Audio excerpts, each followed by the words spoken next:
People who tried to profit from tragedy, part 1. In May 2017, Manchester Arena was the target of a massive attack. At an Ariana Grande concert, 22 people were killed and hundreds more injured. Immediately after the attack, many people outside of the arena were trying to help the wounded. Chris Parker, a local homeless man pictured here, was interviewed after the attack. He explained the devastation that he'd seen and explained how he tried to help the victims. He told people that everybody was running out of the arena and he was running in to try and help people. Immediately, people labelled Chris as a hero. People were so touched by his story that they set up a GoFundMe account and raised over £52,000. It was hoped that this money would be able to help him get back off the streets. However, on further inspection of his interview, something was a little off. There was a man in the background of the interview that seemed to be trying to say something. Presumably his friend. As Chris gets interviewed, this man starts saying that Chris has got pictures. Chris seems a little bit uncomfortable at this point, but the interviewer doesn't really pick up on what the other guy's saying.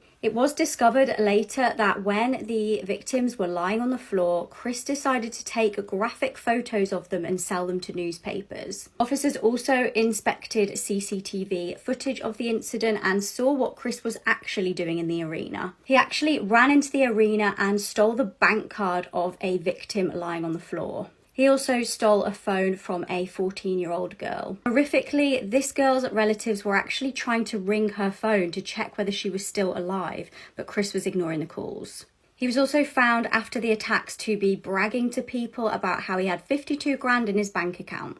The kind donators of the money ended up getting their money back in full refunds, and Chris was jailed for 4 years. Okay, y'all, rumor has it that there's a guy that was working on the railroad like hundreds of years ago in this small town that I'm from in Arkansas, and he lost his head, and he still to this day walks around with a lantern looking for his head, and you can see the light of the lantern, and it's called The Light. So I'm about to take you guys with me, and we're going to see if we can't see this headless horseman guy. So this probably isn't the best idea we've ever had. Sarah's with me, and yeah, we're almost out of gas. We have like 1 mile, but it's fine. Yeah, we literally have, I think, like 10 miles still empty. So we're just going to pray that the car doesn't break down and we don't get taken by the Headless Horseman. But let's go. Also, it's midnight on a Sunday night. So while we're doing this at this time, no one has any idea, but let's get it. Okay, we're currently parked where you're supposed to park, and you're supposed to flash your lights 3 times and honk your horn 3 times. So we're about to do that.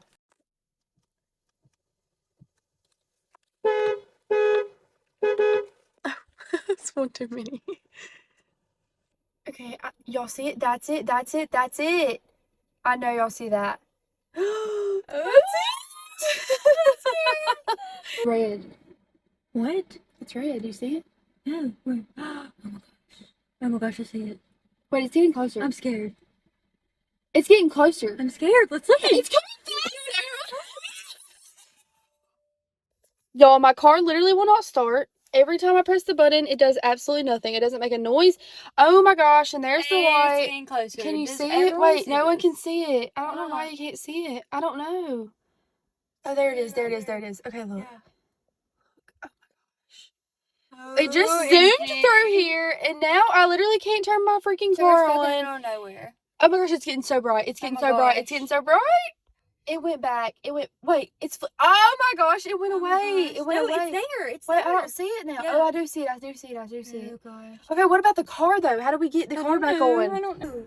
They're gonna tell Dude, it's like really bright. Well, you found us. I found nuts. Y'all crackheads, both y'all nuts. She's over at Snapchat.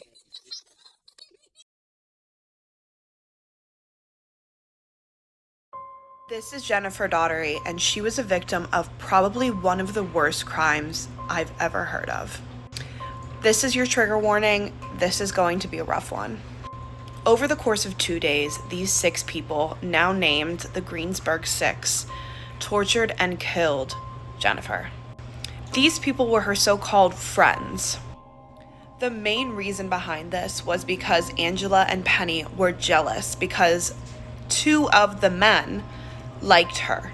They were flirting with Jennifer. They concocted this plan and decided over a vote between the 6 of them if they were going to kill Jennifer. Before they killed her, they had her write this note so that they could pass it off as suicide. Although Jennifer was 30 years old, she was disabled and her mental capacity was only that of a 14-year-old. This story is going viral because a man wanted to use his daughter for money rituals, only for the native doctor to end up calling the police to arrest him. Movie I miss you too. Hey, can I say? Movie I miss you too. Can I say? Boko. Mama Kwaba. Me ana me fremo. Me herbalist. I'm ye bibi draw yi ha. Papa we if abucha bagana. And no se no man ku yema no. But ma 12. Until ma 12 no one.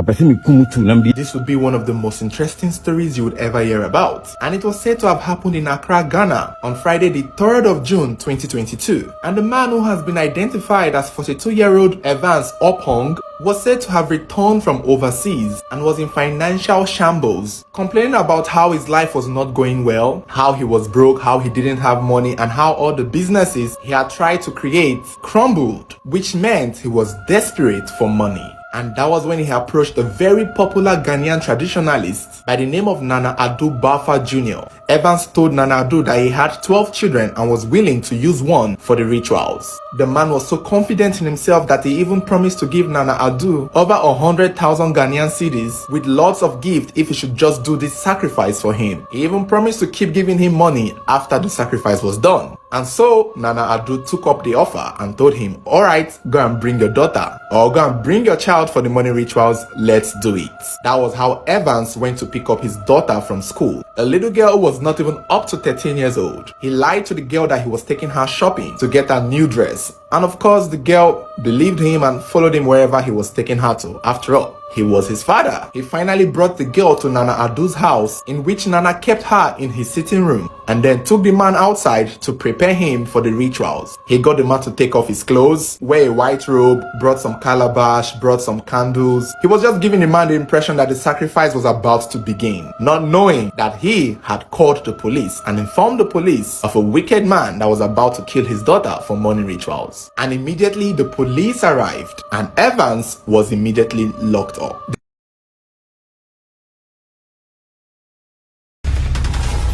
You've survived the sickness, but you're not the same.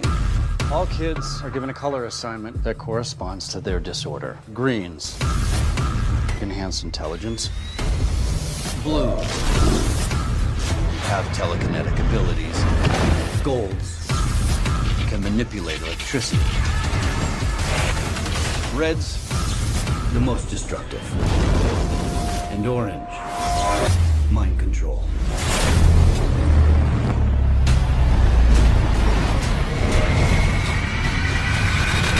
The little girl was approached in the sitting room and was told what her father was about to do to her. I guess she was shocked, but she was made to believe that she was in good hands now, that she was being rescued and would be taken home to meet the rest of her family. When Nana Addo was asked, he claimed that the reason why he played along was because he knew that if he had told Evans that he didn't do money rituals, Evans would have taken that little girl somewhere else, and that is how that girl would have been killed for nothing. And frankly, that is the truth. And that was a smart move that he made, because obviously if he had turned it down and told the man, see, I don't do this, I won't kill children for money rituals. If he had told Evans that, Evans would have said, oh, don't worry, no problem. And Evans would have taken that little girl somewhere else to some other native doctor who would have been able to do it.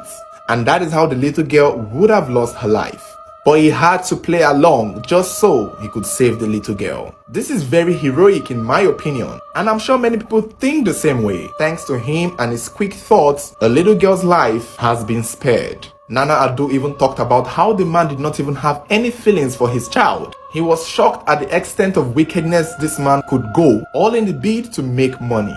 Just my own personal thoughts, I wish this story wasn't so viral, so that he can keep going undercover and lure more ritualists to bring their children to him, and he will just keep doing the same thing to all of them. Because I love what he did, I like it. Many people's life can be saved through this means. But now that the story is viral, I don't think anybody would bring their victims to him again. I just wish he would have just laid low, kept low, and the police can work with him to lure more potential ritualists and see those who will bring their children for rituals and just be locking them up one by one, just be locking them up. But well, I guess one is enough. The life he has saved is more than enough for this world. I just hope Nigerian native doctors can take a cue from this man, because he has a heart, and that is because he has children.